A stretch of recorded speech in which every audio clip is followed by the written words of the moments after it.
नमस्कार, मैं तरुण वर्मा, दिल्ली में क्लिनिकल साइकोलॉजिस्ट हूँ। इस वीडियो में मैं आपसे बात करूँगा एंटी डिप्रेसेंट दवाओं के बारे में और ये किस प्रकार से आपके लाइफ को प्रभावित कर सकती हैं, कितने समय तक चाहिए होती हैं, किस तरह से इनके प्रभाव आते हैं, किस तरह के साइड इफ़ेक्ट्स इनके देखने में आ सकते हैं। कुछ इस तरह के विषयों पर मैं आपसे चर्चा करूँगा जो कि आपके लिए बहुत महत्वपूर्ण हो सकते हैं। आपके लिए इनको जानना, इनको समझना काफ़ी हेल्पफुल होगा। अगर आपको डिप्रेशन के लिए ट्रीटमेंट मिल रहा है, आप ले रहे हैं, एंटी डिप्रेसेंट से इलाज चल रहा है, तो हो सकता है आपको इन दवाओं को रेगुलरली लेने के लिए बोला गया हो और इनके आप कुछ प्रभाव या साइड इफ़ेक्ट्स देख रहे होंगे। एंटी डिप्रेसेंट दवाएँ जो होती हैं, कई तरीके की होती हैं और ये क्या करती हैं, आपके दिमाग में न्यूरोट्रांसमीटर होते हैं, उनको बैलेंस करने का काम करती है।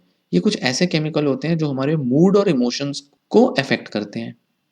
ये जो डिप्रेशन की जो दवाएँ हैं, ये आपके मूड को अच्छा कर सकती हैं, मतलब लो मूड से हाई मूड कर सकती हैं, इंटरेस्ट लेवल आपका बढ़ा सकती हैं लाइफ़ में, आपकी नींद अच्छी कर सकती हैं, आपकी भूख अच्छी कर सकती है, बढ़ा सकती है और कंसंट्रेशन लेवल भी इम्प्रूव कर सकती हैं। एंटी डिप्रेसेंट्स जो हैं, वो कई बार बहुत जल्दी असर करती हैं और एकदम से आपका मूड अच्छा करके आपको एक बूस्ट दे देती हैं, आपको एक जोश, एक धक्का, एक पुश दे देती हैं, जो कि आपको अक्सर ज़रूरी होता है अपने कामों को और अपने लाइफ़ के बाकी एरियाज़ को मैनेज करने में, जिससे कि आप डिप्रेशन के सिम्पटम से बाहर आ सकें और धीरे-धीरे इसके प्रभाव को दूर कर सकें। ये एक शुरुआती लेवल पर मूड को अच्छा करना इनका अक्सर काम होता है, एंटी डिप्रेसेंट्स का। तो सबसे पहले मेजर चेंज आपको मूड में दिखाई देगा, ऊर्जा ज़्यादा महसूस होगी और उसका मिलने वाला बेनिफिट आप बाकी लाइफ एरियाज़ पर लगा सकते हैं। इससे क्या होता है, लोगों को अपने काम, अपनी लाइफ को एन्जॉय करने का एक मौका मिलता है। वो ज़्यादा बेहतर चॉइसेस बना सकते हैं, डिसीज़न्स अच्छे लेने लगते हैं, जिसकी वजह से और ज़्यादा उनका मूड अच्छा होने लगता है, उनके किए हुए काम रिज़ल्ट लाने लगते हैं। तो ये बहुत फ़ायदेमंद होती हैं इस तरह से एंटी डिप्रेसेंट दवाएँ। अगर आप एंटी डिप्रेसेंट दवा ले रहे हैं, तो आपको ये जानना बहुत ज़रूरी है कि आपको उनसे क्या उम्मीद करनी चाहिए, कितनी उम्मीद करनी चाहिए, ये किस प्रकार आपकी लाइफ़ को अफ़ेक्ट करती है, कैसे आपको अपने लाइफ़ के बहुत से काम एडजस्ट करने पड़ सकते हैं दवाओं के प्रभाव के साथ-साथ और साइड इफ़ेक्ट्स क्या हो सकते हैं और उसको कैसे मैनेज करना है, ये आपके लिए जानना बहुत ज़रूरी है। तो यहाँ पर कुछ ऐसे 5 सबसे कॉमन सवालों के जवाब दिए गए हैं जो एंटी डिप्रेसेंट्स के बारे में अक्सर पूछे जाते हैं और जो पेशेंट्स के अक्सर सवाल होते हैं।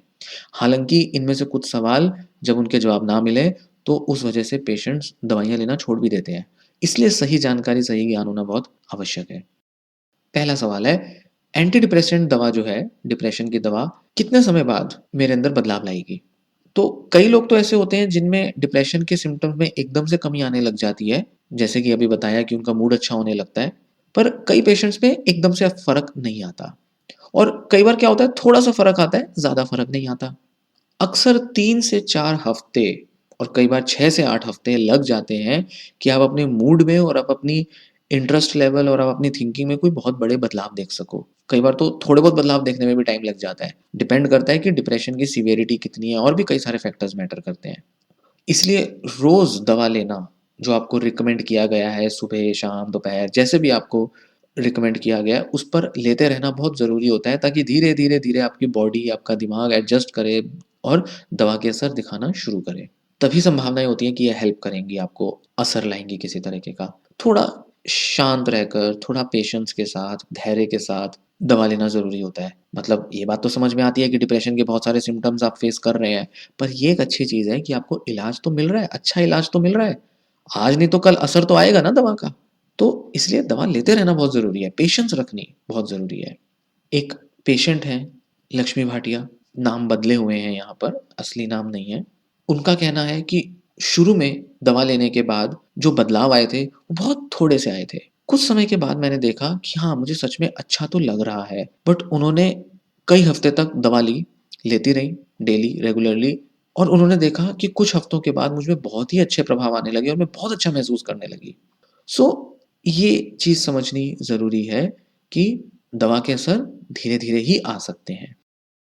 दूसरा सवाल है, क्या करें अगर एंटी डिप्रेसेंट काम ही ना करे? अगर आपको कई हफ्तों बाद भी मूड में कोई बदलाव नहीं दिखता, अपने डॉक्टर से बात करो। अगर पहली एंटी डिप्रेसेंट जो आपने लिया अगर वो काम नहीं करती, हो सकता है डॉक्टर साइकियाट्रिस्ट आपके दवा बदल दें और दूसरी कोई दवा आपको दी जाए जो असर ले आए। करीब-करीब 50 से 60% मरीज़ ही ऐसे होते हैं जिनको अपनी पहली दवा से ही असर आ जाता है। पर बाकियों को अक्सर दूसरी या तीसरी मेडिसिन लेनी पड़ती है, बदलनी पड़ती है, जिससे कि उनमें चेंजेज़ आ पाएँ। अक्सर तो चेंजेज़ पहली मेडिसिन से आ जाते हैं, बट जो पेशेंट्स जिनमें नहीं आते, बहुत थोड़े से चेंजेज़ रिपोर्ट करते हैं। तो इसलिए ज़्यादा बड़े चेंजेज़ के लिए दवा भी कई बार बदली जा सकती है। एक स्टडी जो कि national institute of mental health NIMH ने फंड की थी, 2008 में की गई थी। उसमें देखा कि 50% पेशेंट्स जिनको पहली दवा से बिल्कुल भी चेंज नहीं आया, उन्होंने जब एक दूसरी मेडिकेशन ली, एक नई ली, तो उसके लेने के कुछ दिन के बाद ही उनको असर देखने में आ गया।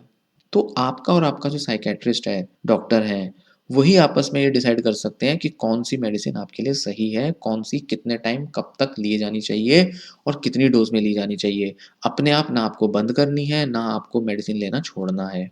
ये जो लक्ष्मी भाटिया थीं, इन्होंने बताया कि मुझ में सही दवा से फ़र्क आने तक मुझे कम से कम 2 दवाइयाँ बदलनी पड़ी थीं और 2 दवाइयाँ बदलने के बाद ही सही दवा मुझे मिली। मेरे को उस दवा की पहचान हो पाई, मतलब डॉक्टर भी दवा देने के बाद ही बता पाते हैं, पहले नहीं बता पाते हैं दवा देने से पहले कि कौन-सी असर कर जाएगी, कौन-सी नहीं करेगी। तो वो कह रही 2 दवाएँ बदली तब जाकर मुझे सही दवा मिली और तब जाकर मुझ में फ़र्क आए। तो उन्होंने कहा कि जो पहली जो मेडिकेशन थी वो बहुत थोड़ी-सी वर्क करी। जैसे उन्होंने कहा था पहले कि शुरू में तो बहुत थोड़े से असर आए थे, देखने में ही नहीं आया था कुछ, पर बहुत लंबे टाइम के बाद उनमें असर देखने में आए। तो वो कह रही हैं कि पहली दवा से तो बहुत थोड़े टाइम के लिए असर देखने में आया, फिर मैं और ज़्यादा डिप्रेस हो गई। तो मेरे डॉक्टर ने क्या किया, एक और नई मेडिसिन दे दी मुझे। वो काम करने लगी, बहुत बढ़िया काम करा। फिर थोड़े टाइम बाद फिर उसका असर कम हो गया, ये भी होता है। कई बार शुरू के कुछ दिन तक बहुत अच्छी मेडिसिन काम कर जाती है, बाद में सडनली उसका इफ़ेक्ट खत्म हो जाता है।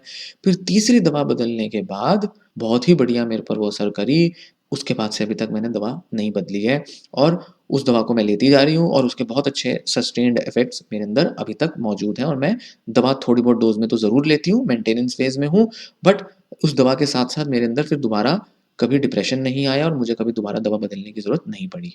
इसलिए ज़रूरी है कि डॉक्टर से बात ज़रूर करें, अगर आपको किसी तरीके के साइड इफ़ेक्ट्स आ रहे हैं या दवा का असर ही नहीं आ रहा है अगर आपको।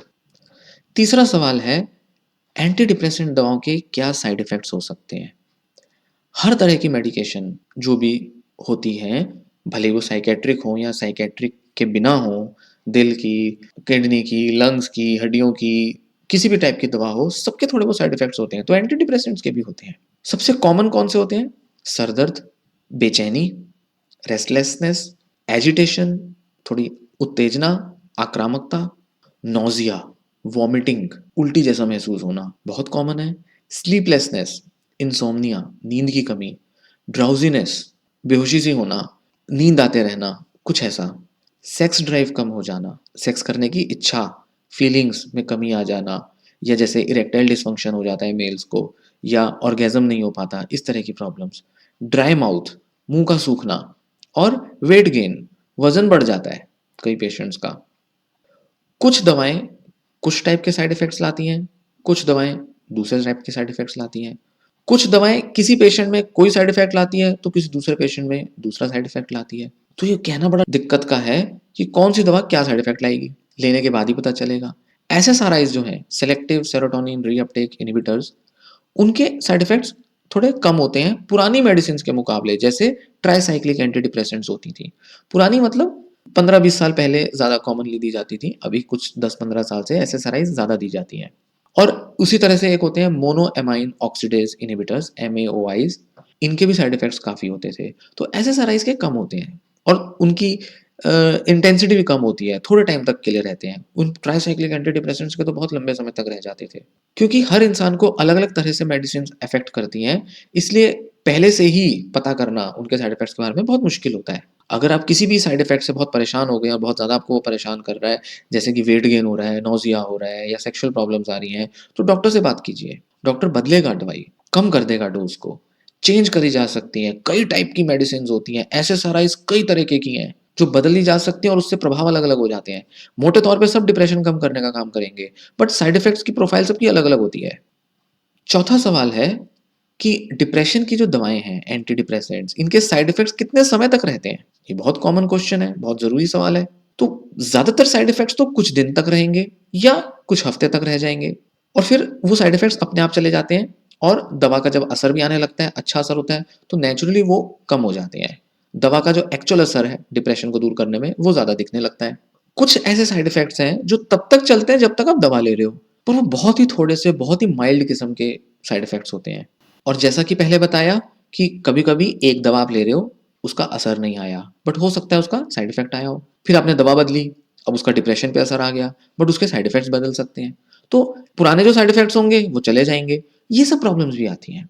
काफ़ी परेशानी हो सकती है पेशेंट को, डॉक्टर को भी काफ़ी परेशानी होती है। डॉक्टर भी बड़े परेशान रहते हैं कि क्या दवा दें, क्या ना दें, कौन से कितना इफ़ेक्ट आएगा, कितना नहीं आएगा, तो ये काफ़ी परेशानी होती है पेशेंट के लिए। अगर साइड इफ़ेक्ट्स बहुत सीवियर हैं और आपके लिए बहुत प्रॉब्लम क्रिएट कर रहे हैं, आपकी लाइफ़ की फंक्शनिंग और ज़्यादा डिस्टर्ब हो गई है उनकी वजह से, तो डॉक्टर से बात कीजिए, साइकियाट्रिस्ट से बात कीजिए, वो बदलेंगे दवा। या तो उन सिम्पटम्स को कम करने के लिए दवा देंगे, जैसे नौसिया को कम करने की, कॉन्स्टिपेशन रिलेटेड प्रॉब्लम्स को, हेडेक्स को, उनको कम करने की दवा दे देंगे अलग से एक्स्ट्रा, या फिर उन्हीं दवाओं को बदल देंगे जो एंटी डिप्रेसेंट मिल रही है, या उनकी डोज में चेंज कर देंगे, या कई बार दो अलग अलग एंटी डिप्रेसेंट साथ दे दी जाती हैं, ये भी कर सकते हैं वो। जैसे दिन के अलग टाइम पर एक दवा दे दी, दिन के अलग टाइम पर दूसरी दवा दे दी, ऐसी चीजें करी जा सकती हैं। तो ऐसी कुछ स्विच करना, एक से दूसरे में बदलाव लाना, ये बहुत कॉमन होता है, अक्सर पेशेंट्स के साथ ये करना पड़ता है। तो ये सब कर सकते हैं आपके डॉक्टर, अगर आप उनसे बात करें, उनको बताएं अपने बारे में तो।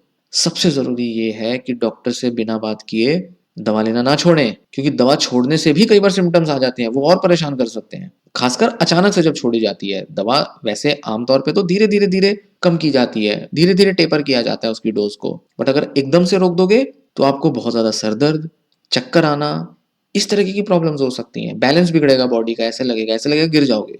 तो डॉक्टर ही आपको बता सकता है कि डोज़ को कितना और किस तरह से कम करना है। इनफैक्ट अगर आप छोड़ना भी चाहते हो, अगर मेडिकल ट्रीटमेंट, और अगर आप कोई दूसरा थेरेप्यूटिक ट्रीटमेंट करना चाहते हो, जैसे कि कॉग्निटिव बिहेवियरल थेरेपी, साइकोथेरेपी, या कोई हर्बल ट्रीटमेंट या होम्योपैथी ट्रीटमेंट, तब भी अपने डॉक्टर को बोलें कि मैं छोड़ना चाहता हूँ, मेरा धीरे-धीरे आप कम कर दो। अपने आप ना करें, क्योंकि आपको भी नहीं पता कि कितने से कितने डोज़ तक कम किया जाना ज़रूरी है। आप कहें कि चलो मैं आधी दवा ले लेता हूँ, क्या पता वो भी हेल्पफुल ना हो। तो ये डॉक्टर से बात करके ही कम करें, भले ही अगर आपको हटानी हो दवा तो। हालाँकि इस बात को मैं सजेस्ट नहीं करूँगा, कोई भी डॉक्टर सजेस्ट नहीं करेगा कि आप दवा लेना छोड़ दें। 5वां और आखिरी सवाल है, एंटी डिप्रेसेंट दवा मुझे कितने समय तक लेनी होगी? कब तक लेती रहनी पड़ेगी? इसका जवाब बहुत साफ है, ये आपके डिप्रेशन पर डिपेंड करता है। कुछ लोगों को 6 महीने या 8 महीने तक लेनी पड़ती है, 10 महीने भी हो सकती है। कुछ लोगों को साल या डेढ़ साल तक लेनी पड़ती है, और कुछ लोगों को लंबे समय तक लेनी पड़ती है। कई बार आपके डॉक्टर बोलेंगे, शायद हो सकता है आपको 3 से 5 साल या ज़िंदगी भर खानी पड़े। हो सकता है ऐसा हो। डिप्रेशन के लेवल और डिप्रेशन के टाइप पर डिपेंड करता है। डिप्रेशन कई टाइप का होता है। भले ही आप ठीक महसूस कर रहे हो, भले ही आपको लगे कि अब मैं बहुत बेहतर हो चुका हूँ, दवाओं से ही सही, या दूसरे लाइफ़स्टाइल या थेरेप्यूटिक चेंजेस की वजह से, फिर भी आपको लेनी पड़ सकती है। यहाँ बहुत सारे पेशेंट्स को प्रॉब्लम आती है कि जब मैं ठीक हो गया हूँ तो दवा क्यों लूँ? जब मेरे सिम्पटम कम हो गए हैं, खत्म हो गए हैं, तो मैं दवा क्यों लूँ? छोड़ देता हूँ, या धीरे ही छोड़ देता हूँ भले ही। नहीं, आपको एक मेंटेनेंस डोज़ पे अक्सर ट्रीटमेंट के करीब 6 से 8 महीने बाद भी डॉक्टर रखता है। शुरू में एक होता है एक्यूट फेज़, जहाँ पर सबसे ज़्यादा इम्पोर्टेंट होता है सिम्पटम्स को मैनेज करना। ये करीब-करीब 8 हफ्ते तक का पीरियड होता है, 2 महीने का, जिसमें सिम्पटम्स को कम करना, साइड इफ़ेक्ट्स को मैनेज करना, ये सारे काम होते हैं। फिर आता है कंटिन्यूएशन फेज़, बस एक लेवल पर डोज़ पर चलाते रहते हैं। उसमें भी प्रॉब्लम्स आती हैं, साइड इफ़ेक्ट्स और वो सब भी मैनेज करने होते हैं। वो करीब-करीब 15 से 20 हफ्ते का पीरियड होता है। मतलब करीब-करीब 5 महीने का पीरियड होता है। तो कुल मिला के कितने हो गए? 7 महीने। तो 6 से 8 महीने तो आपके यहीं पर हो गए। फिर उसके बाद मेंटेनेंस फेज़ आता है। Acute phase, continuation phase, maintenance phase. इस मेंटेनेंस फेज़ में और लो डोज़ पे आपको दवा देते रहनी पड़ती है, ताकि आपको रिलैप्स ना हो। क्योंकि करीब-करीब 6-7 महीने तक आप ऑलमोस्ट ठीक हो चुके होंगे। सारे सिम्पटम ऑलमोस्ट खत्म हो गए होंगे। पर आपको दवा फिर भी लेते रहनी पड़ेगी। क्यों? ताकि दोबारा से डिप्रेशन ना आ जाए, और कुछ इफ़ेक्ट्स ना आ जाएँ। या कई बार होता है कि दवा छोड़ने के बाद जब दूसरा डिप्रेशन आता है, तो पहले से भी ज़्यादा सीवियर हो जाता है कई बार।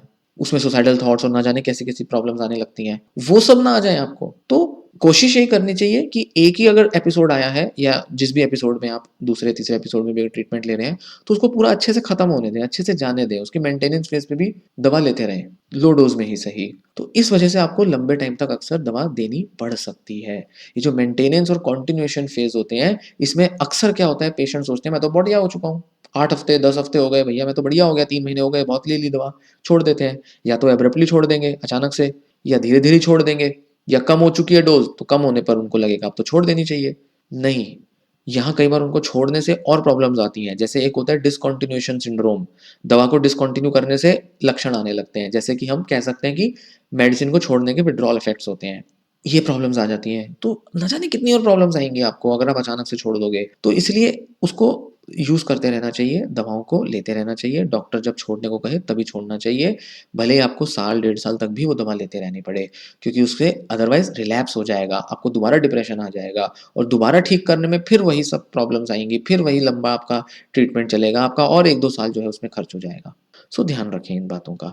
सिर्फ़ डॉक्टर ही आपका डिसाइड करेगा कि सही समय कौन-सा है ख़त्म करने का, दवा लेना बंद करने का, और अगर दवा बंद की जाए तो उसके बाद क्या करना चाहिए, किस तरीके से अपने को बेटर रखना है, मेंटेन रखना है, किस तरीके से अपना ट्रीटमेंट डिसकंटिन्यू करने के बाद आपका लाइफ़स्टाइल कैसा होना चाहिए। ये सारी चीज़ें आप डॉक्टर के साथ डिस्कस करके ही कोई कंक्लूज़न पे आएँ, कोई निष्कर्ष लें, कोई डिसीज़न लें इस बारे में कोई। उम्मीद है आपको ये सारी जानकारी बहुत हेल्पफुल लगी होगी। ये 5 सवालों के जवाब जो मैंने दिए, जो कि बहुत महत्वपूर्ण हैं, सभी पेशेंट्स के मन में आते हैं। उम्मीद है ये सब आपको मददगार साबित होंगे। आप वीडियो को लाइक ज़रूर करें, चैनल भी सब्सक्राइब करें, ताकि इस तरीके की जब मैं और वीडियोज़ बनाऊँ तो आपको पता चलता रहे, आपको नोटिफ़िकेशन मिले और आपको और फ़ायदे हो सकें अगर आप ट्रीटमेंट फ़ेज़ में हैं। मैं डिप्रेशन के बारे में बहुत सारी वीडियोज़ बनाऊँगा और भी मैंने बनाई हुई हैं, आप मेरे चैनल में जाके देख सकते हैं।